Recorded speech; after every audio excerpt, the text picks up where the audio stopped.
大家好，我是宇哥，宇哥出品必是精品。今天宇哥介绍一部细思恐极的悬疑片《世界奇妙物语之奶奶》。这天，春爸和春妈坐着公交车前去看望小春的奶奶。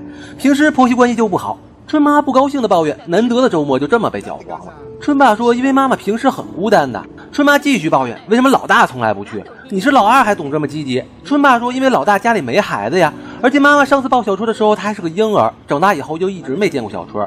我想让妈妈见见他。春妈又接着说，不管谁去都一样，而且去不去都无所谓，什么孤单呀、孤独啊，你就算去了他也不知道。我说这媳妇儿也太狠毒了吧！春爸实在听不下去了，妈妈没多长时间了，你就积点口德吧。原来小春的奶奶一人独居在乡下，这天突然晕倒了。幸亏小春突发奇想给奶奶寄了一张明信片，邮递员送信时发现了晕倒的奶奶，将她送到了医院。奶奶还是在小春婴儿的时候抱过她，小春甚至都不记得奶奶的样子了。一家人赶到这间锈迹斑斑、阴暗又破旧的病房，春爸春妈继续看望病人。小春独自站在门口，看着这间有点恐怖的病房，腿像灌了铅一样，是根本迈不动。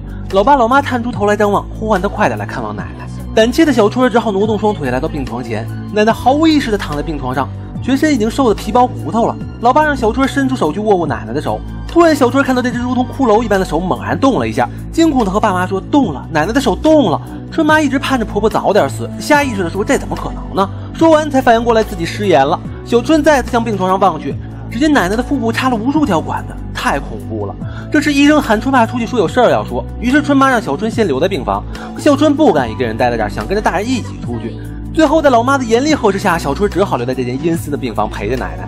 医生给春爸说，小春奶奶已经大限将至了，可狠心的春妈却只关心婆婆到底什么时候能死。小春这边一人在这黑漆漆的病房里待着，双腿瑟瑟发抖，最后下定决心离开这里。突然听到奶奶呼唤他的声音，乖小春，不要走，别怕，来奶奶的身边好吗？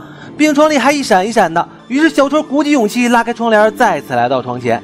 奶奶依然和植物人一样，这时两人却能交谈了。小春这会儿已经不感觉害怕了，一把握住了奶奶那只瘦如枯槁的大手。为了安慰病重的家人，小春温柔地对奶奶说，自己还清晰地记得在还是婴儿时奶奶用手怀抱自己的感觉。虽然这话说的连3岁小孩都知道是骗人的，但奶奶听后仍然感到很高兴，对小春表示感谢。小春问，为什么我能听到奶奶说的话呢？奶奶说，可能是心有灵犀吧。接着告诉小春自己就要和他分别了，上次灵魂出窍时有人告诉他自己只能活到明天早上。小春听后表示不相信，明明刚刚医生还说你气色很好啊。奶奶安慰小春说，死并不是什么可怕的事儿。小春激烈的摇头表示不能接受这个现实。这时老妈推开门喊小春回家，小春敷衍说这就走，让老妈先出去。这时奶奶说在死前很想见一个人，想请小春帮她实现这个死前的心愿。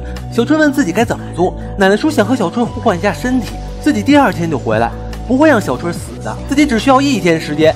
小春一想自己要变成床上那个样子，吓得转身一个没站稳跪在了地上。这时奶奶继续说，自己想见的这个人就是自己分别多年的亲弟弟，只要能在死前见一面说说话就知足了。于是善良的小春回来再次握住了奶奶的大手，同意了这个请求。奶奶千恩万谢，表示次日一定会回来。于是病床里几道闪打过去，两人握着手互换了身体。奶奶的灵魂进入了小春的身体，小春的灵魂进入了奶奶病重的身体。奶奶这具病重的躯壳真是太痛苦了，小春不停地喊疼。奶奶1步3回头，向小春保证自己一定尽早回来。时隔多年，春奶奶终于又有了健康的身体，像个孩子一样蹦蹦跳跳地玩起了跳房子，然后又将小石子放到手帕中制成了小沙包，哼着歌玩起了游戏。之后又来到一户人家门口，这个病入膏肓的老人就是弟弟吗？照顾他的女人离开后，春奶奶赶紧跑到跟前，紧紧握住老人的手，说出了一切。原来老人并不是弟弟，两人年轻时曾经是恋人，后来因为老人的家人不同意，硬生生拆散了2人，所以春奶奶心里一直放不下他，想在死前和他再见一面。这时老人的家人出来看到了春奶奶，问他是谁家的孩子，在这儿干嘛。